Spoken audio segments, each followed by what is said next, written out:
Los Angeles in December was very quiet. But it wasn't a calm or peaceful kind of quiet. It wasn't like snow falling in a quiet town. It was the kind of quiet that comes from too many cars and too many people rushing around, all looking for something they couldn't even name. On one of those days, under a gray sky, Keanu Reeves sat in a small room at Cedars-Sinai Hospital. He was about to hear something that would change his life forever. The doctor spoke gently, trying to be kind. But even soft words can still hurt deeply. "You have a very rare kind of cancer," the doctor said. "It's fast and very hard to treat. You may have only 3 months left. Maybe 4 if we're lucky." Keanu listened quietly. He didn't cry. He didn't argue. He understood. He had already lost a best friend, someone he loved, and even a baby he never got to meet. So death wasn't new to him. But this time, what surprised him wasn't how sad it was how clear everything became. He didn't feel angry or scared when he left the hospital. He felt calm, like stepping into cold water. He knew it would hurt, but he also knew it wouldn't last forever. That night, alone in his small house in the hills, he sat on the floor by his fireplace. He drank a glass of water and made a decision. A big one. Not something wild or crazy. It was something deep, something about what really mattered to him. Keanu didn't want to be remembered for movies or fame. He had done all that already. This time, he wanted to do something real. He wanted to help someone, not to be a hero, but to give a little peace to someone else before he was gone. He remembered a news story he read not long ago. It was about 5 boys living in an old empty building. They had run away from foster homes. They weren't real brothers, but they stuck together like a family. The oldest was Jasper, 16. Then Theo, 14. Then twins, Zane and Eamon, 12. The youngest was Finn, only 9. Even before Keanu got sick, he couldn't stop thinking about them. Now, with time running out, he knew he wanted to be there for them. Not to rescue them, but to be with them. To give them a safe, kind home, even if just for a little while. The system didn't make it easy. Even though Keanu was famous and kind, people didn't like the idea of a sick man taking in 5 boys. A lady named Clara Stanton came to talk to him. She was the social worker in charge. "Mr. Reeves," she said, "most people with your illness would be getting ready to say goodbye. Not trying to be a parent." Keanu nodded. "I still have time," he said. "I don't want to spend it alone. I want to give them a chance." Clara didn't know what to say. But something about the way Keanu spoke made her believe him. He wasn't pretending.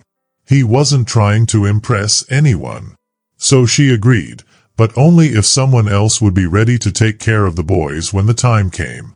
Keanu signed the papers that night. A week later, the boys arrived. They didn't come in smiling or happy. They came like kids who didn't trust anything.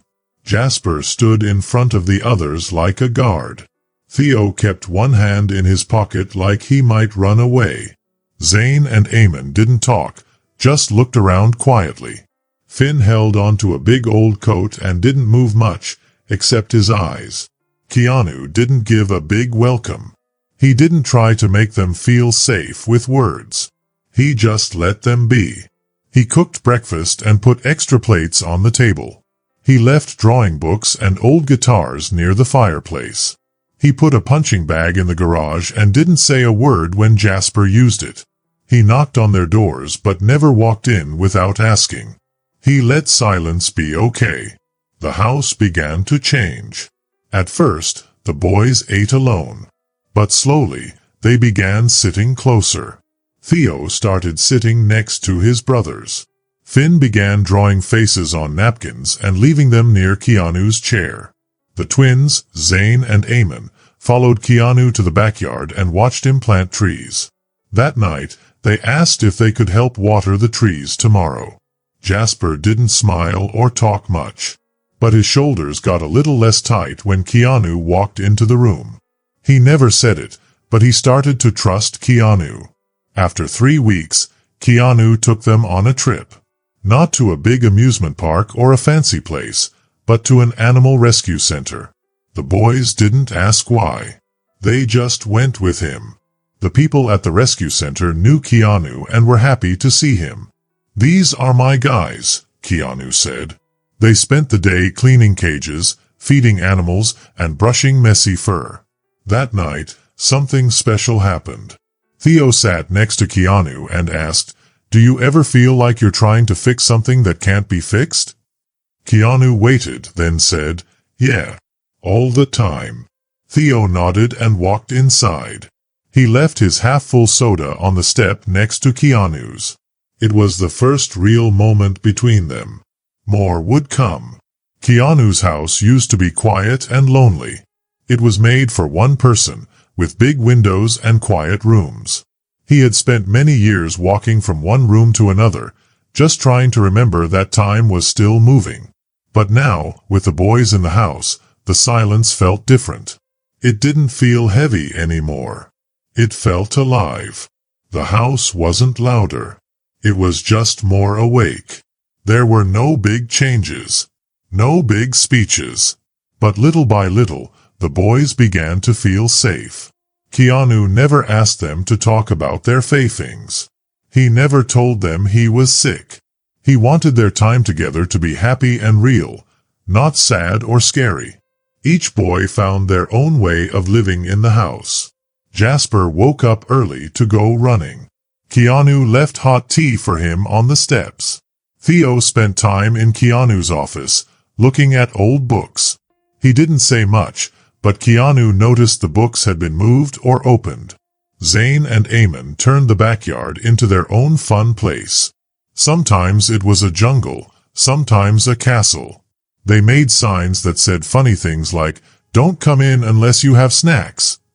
Keanu never stopped them. He brought snacks and followed their signs. Finn, the youngest, didn't talk much. But he watched everything. He started drawing pictures. First on napkins, then on real paper. He drew trees bending over tired boys. He drew hands reaching for light. He drew a man planting stars in a broken sky. He left the drawings where Keanu could find them, not as gifts, but like messages saying, "This is how I see you." One night, they all sat down for dinner. Keanu tried to have dinner with them a few times each week. That night, Zane had burned the rice trying to cook.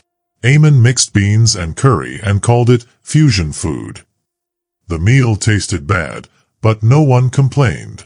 Instead, they laughed. Really laughed. The kind of laughter that makes your belly hurt.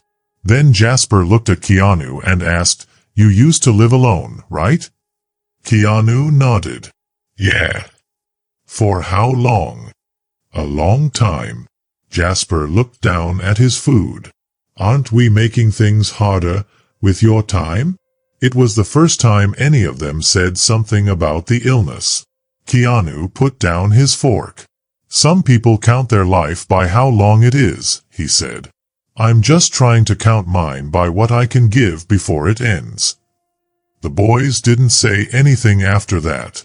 But they understood. The next day, Jasper asked Keanu to teach him how to drive. It wasn't a big moment, but it meant everything. Trust takes time. And now, it is finally starting to grow. Keanu taught him in an old truck with tricky gear and no working air conditioner. And for the first time in a long time, everything felt right. They drove through the twisty canyon roads without talking. The windows were open. Jasper held the steering wheel very tightly, like it might fly away if he let go. After the truck stopped working for the 5th time going up a hill, Keanu laughed and said, "Everyone's first car teaches them a lesson. It's like a rule." Jasper didn't laugh, but the corner of his mouth moved a little, like maybe he wanted to. Clara Stanton, the social worker who didn't trust Keanu at first, still came to visit often. But she had changed too. Before, She always had a clipboard and a list of questions. Now, she came with grocery bags, birthday cards, and news about other kids who asked about Keanu's house. She started calling the boys by their names, not just the group. She smiled when she talked about them. She saw something special happening. Not just someone taking care of kids, but everyone learning to be a family together. Keanu was helping the boys grow. And the boys, who had been through so much, were helping Keanu feel alive again. But even when your heart is full, your body still remembers it's getting old. Keanu began to slow down. He didn't move as fast. He didn't eat as much. He went to bed earlier. The boys noticed, but didn't say anything. One night, they were planting flowers outside. Finn didn't look up, but he asked, "Does it hurt?" Keanu didn't pretend. "Sometimes," he said. "But I'm still here." Finn nodded and pushed a flower into the ground. He said, "Then I'll plant enough for both of us." Keanu felt his throat get tight. He turned away so the boys wouldn't see the tears in his eyes. That night, Keanu wrote his first letter. He wrote many more after that. They weren't for lawyers or news people. They were for the boys. He didn't give instructions. He gave memories. He reminded them how strong and kind and important they were. He told Jasper that being responsible didn't mean he had to carry everything alone. He told Theo that being quiet wasn't weakness, it was wisdom. He told Zane and Eamon that their big imaginations could build real things. He told Finn, "You already see what matters. Don't let the world take that away from you." Keanu wasn't scared of dying. But he was scared of leaving before they knew how much they were loved, not just by him, but by the world, if they gave it a chance. So every day, he gave them a little more of his heart, even as his body gave him less. They didn't talk about it out loud. But something silent and strong started to hold them all together.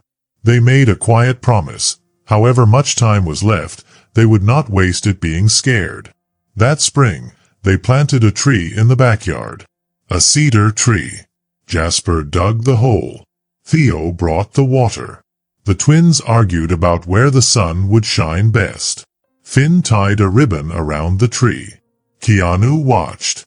When the tree stood tall, Keanu said softly, "Now we all have something that will live longer than us." The tree became more than just a tree. It became a sign that something important had happened. The house was not just a place to live anymore. It was a home. The boys were growing fast. Not just taller, but closer to each other. The fear and silence that used to live in the house had melted into warmth. The house was breathing, like a living thing. Keanu was slower now. He felt tired more often. Sometimes he needed to sit down during talks. But his eyes looked clearer. He didn't try to fix everything. He just listened with love. The boys didn't push him when he left the table early. They didn't ask why he stayed home from bike rides. They let him rest. And in that freedom, he gave them something even bigger than answers. He gave them safety. Finn was the first to call him Dad. It was a normal Tuesday. The air was hot and dry. The smell of burnt toast was still in the air. Zane had messed up in the kitchen again. They were watching an old black and white movie. Finn scooted closer to Keanu on the couch and gently leaned his head on his shoulder. "Dad," he said, not like a question, just like it was true. "Can you pause it? I want to get my sketch pad." Keanu paused the movie. When Finn came back, no one said anything about the name. They just kept watching. Some moments are too special to talk about. After that, the others started calling him Dad too, in their own ways. Theo said, "Pops," with a little grin. The twins wrote, "Thanks for being our weird old dad," on birthday cards. Even Jasper, who had built the highest walls, gave in one day while working on the truck. "Hand me the wrench, Dad," he said. Just like that.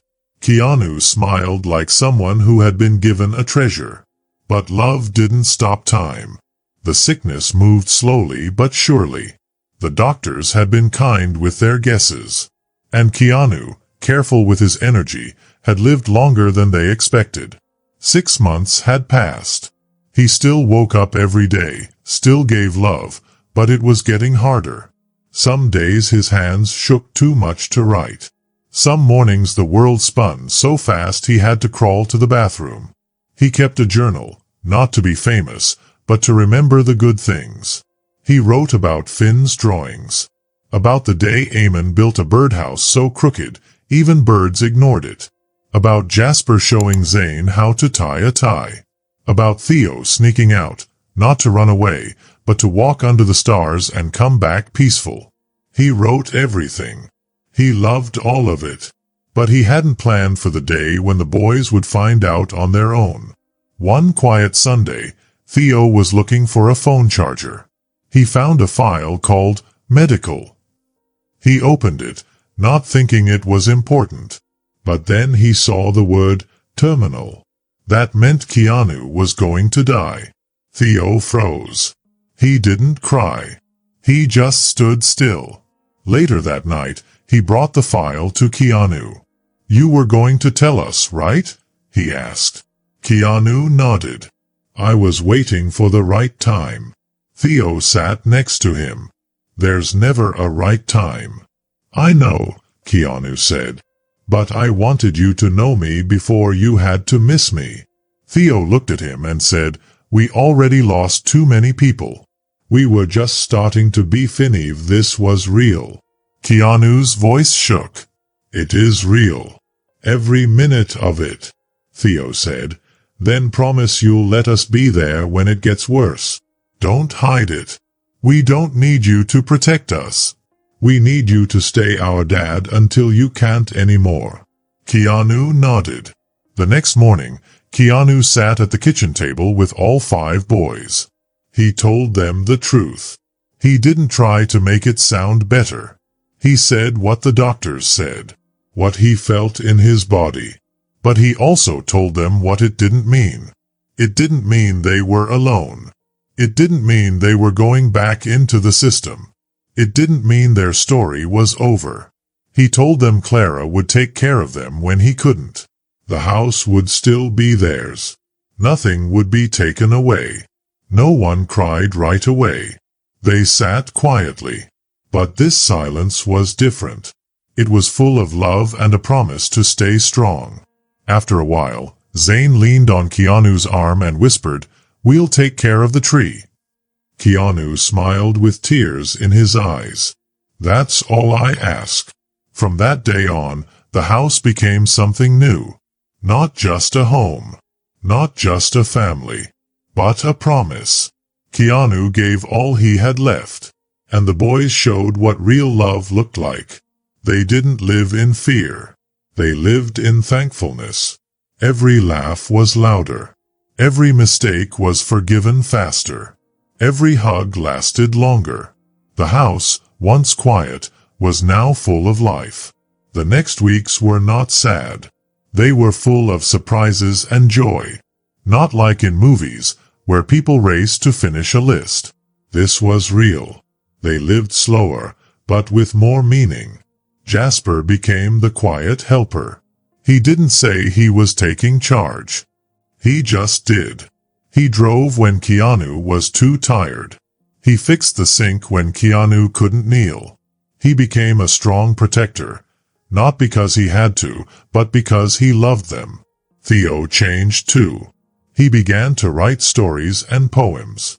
One night, he gave Keanu a story about a man made of glass who turned into oak because 5 children grew a garden around him.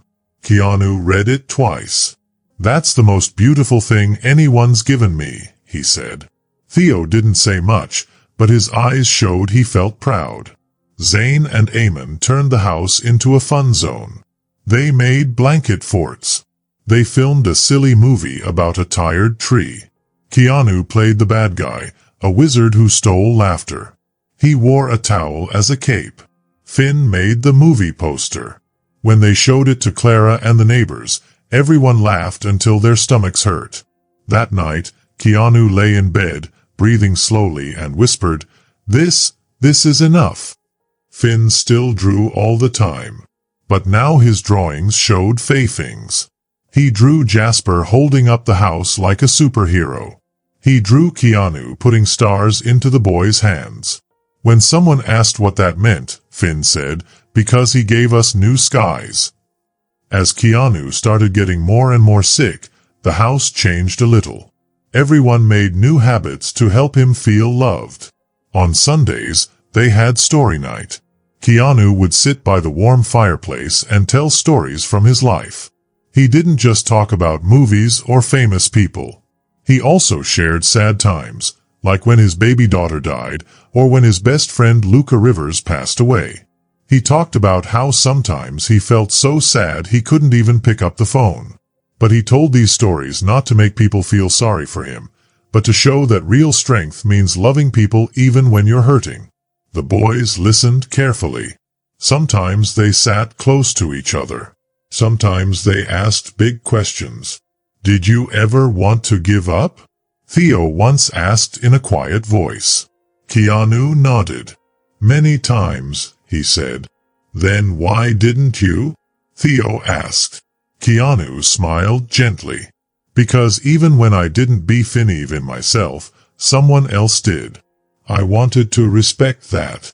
The boys had special moments too. Jasper got his driver's license. Theo read a story he wrote to his school. Eamon got into a fun weekend robotics class. Zane won an art contest. Finn's drawing was chosen for a big health poster. Keanu went to all of these events.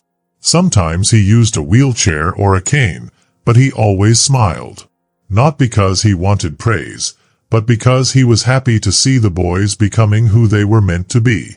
But as the happy times happened, the sad ones grew too. Keanu got weaker. He needed to sleep more. Doctors started coming to the house. His medicine wasn't trying to fix him anymore. It was helping him feel comfortable. He didn't get angry. He just asked, "Please let me remember their faces until the end." The boys noticed he was getting worse, but they didn't get scared. They helped him kindly. They made tea, turned down lights, and kept the house filled with soft laughter.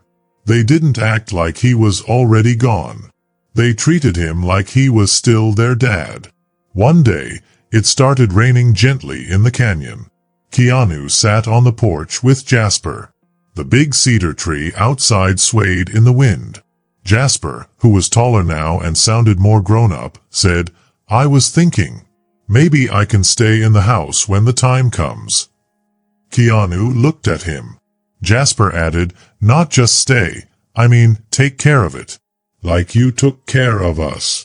Keanu didn't talk for a while. Then he put his hand on Jasper's shoulder. "That tree, I planted it to leave something that would keep growing. But I didn't realize you were growing too." Jasper didn't smile. He just nodded. And in that nod was a promise. That night, Keanu started writing letters. Not goodbye letters, but letters for later. Letters for when the boys grew up, for weddings, for breakups, for big choices. He didn't know if he'd see those days, but he wanted to be there anyway, in words. The house began to get ready. Not in sadness, but with care. Everyone knew what was coming, but they also knew what Keanu had built with them, and that it would stay. The sky over Laurel Canyon turned soft and gray. It looked like it might rain, or maybe just stay still and quiet. It felt like the moment before a deep breath. Inside the house, there wasn't silence. There was a stillness, calm and full. The boys moved gently. They knew they were getting close to a big moment they couldn't stop. Keanu wasn't taken away quickly. His body slowed down kindly, like it knew it needed to give them time. Keanu stayed in bed more. Jasper tucked him in. The windows were left open a little, so the smell of the cedar tree could come in. Keanu still smiled. He still listened. Sometimes he shared small stories. Not from movies, but from special times in his life. A cafe in Paris. Sleeping under stars in Canada. A kind stranger giving him a sandwich when he had nothing. Kindness is memory, he said once. It helps us remember who we are. The boys didn't cry in front of him. Not because they were pretending, but because they loved him. They held the space around him gently. Jasper took care of everything now. He cooked, helped the others with their chores, and talked to Clara about the house. His voice was soft but strong. People listened. One morning, Jasper found Keanu sitting by the window, looking at the tree. "You'll be okay," Keanu said softly. Jasper didn't answer. He just sat with him. "After a while," Keanu said, "you'll want to give them everything. But just love them steadily. That's what they'll remember." Later that day, Keanu asked for something different, a dinner outside. It was hard, but the boys made it happen. They set up a table under the string lights. Clara brought pie. Neighbors came with food or just hugs. A few teachers came too. It wasn't a party. It wasn't goodbye. It was like a big warm hug. Keanu sat in the middle. He was tired and thin, but his eyes were kind. He smiled. He laughed when Eamon dropped his fork. He clapped when Finn showed his drawing. 6 people holding hands under a sky full of stars. The stars had names: Love, Home, Safe, Hope, Dad. That night, Jasper helped Keanu back to bed. As he tucked him in, Keanu whispered, "Don't wait too long to let joy in, even when it hurts." Jasper nodded. But Keanu was already falling asleep. His breathing slowed, like a song coming to its last soft note. Keanu passed away 3 days later, just before the sun came up. Jasper and Clara were beside him. The boys were sleeping on the floor nearby. The TV was playing one of Keanu's favorite shows. When he was gone, there was no screaming. Just stillness. And the wind in the cedar tree outside. The house didn't go silent. It breathed with Keanu's memory. The boys, now almost men, carried his love forward. They didn't just remember him. They felt him in everything they did. They kept Sunday story night. They read the letters he wrote. Some were for special moments. Some just said, "Thank you for making me a father when I thought I had nothing left to give." The cedar tree grew bigger. On Keanu's next birthday, the boys planted another tree, an olive tree. A tree that means peace. They didn't talk much. They just dug, side by side, hands in the dirt, hearts full. The house became famous, not because a movie star had lived there, but because of the love that grew inside. The boys grew up. Some stayed. Some moved away. But they always came back. For dinners. For stories. For laughter. And even though the world outside kept moving fast, the house stayed strong. Like a lighthouse. A safe place. Years passed. Not in big dramatic ways, but in quiet ones. Washing dishes. Folding clothes. Watching the trees. Keanu was still there. In the morning light through the windows. In the extra chair at the table. In this way the boys answered questions about family, with a pause and then a smile. Jasper stayed in the house. He took care of it. He helped other kids now, the kind who feel angry and lost like he once did. He told them, "There was a man who gave me everything, even when he didn't have to." He'd say, "Love doesn't stop when someone's gone. It keeps growing in others." Theo became a writer. He even wrote a book called Stillness Between Storms. He dedicated it to the man who turned silence into shelter. He came home often and added new books to the library. Zane and Eamon opened a place where kids could build art and robots. The sign out front said, "Built in memory of the man who let us be loud." Finn became an artist. His favorite painting was one he never sold. It showed 6 people under the stars. Each star had a symbol: a notebook, a tree, a cane, a heart, a flame, and a quiet smile. The title was The Light That Doesn't Leave. They met at the house every year on the day Keanu passed. They told stories, ate good food, laughed a lot. They invited anyone who needed a place to belong. In the 10th year, they made it a big event. Clara, now retired, helped plan it. She said, "At first, I thought he was crazy. A sick man adopting 5 boys. But it was the most human thing I've ever seen." Then Jasper spoke. "We're not here because someone saved us," he said.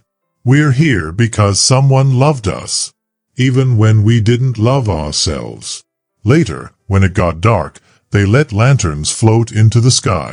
Finn left a letter under the cedar tree. It said, "It's been 10 years. We've tried to love like you did, quietly, truly. You gave us time. We used it. We passed it on. You planted a family, and the roots held. You're still with us. You always will be." That night, the boys, now grown, sat under the trees. No one said his name. They didn't need to. He was there, in the wind, in the light, in the home that still glowed like a warm memory that never fades. If you liked this story, tell me in the comments. Don't forget to subscribe for more fun adventures and mysteries. Thanks for watching. See you in the next video.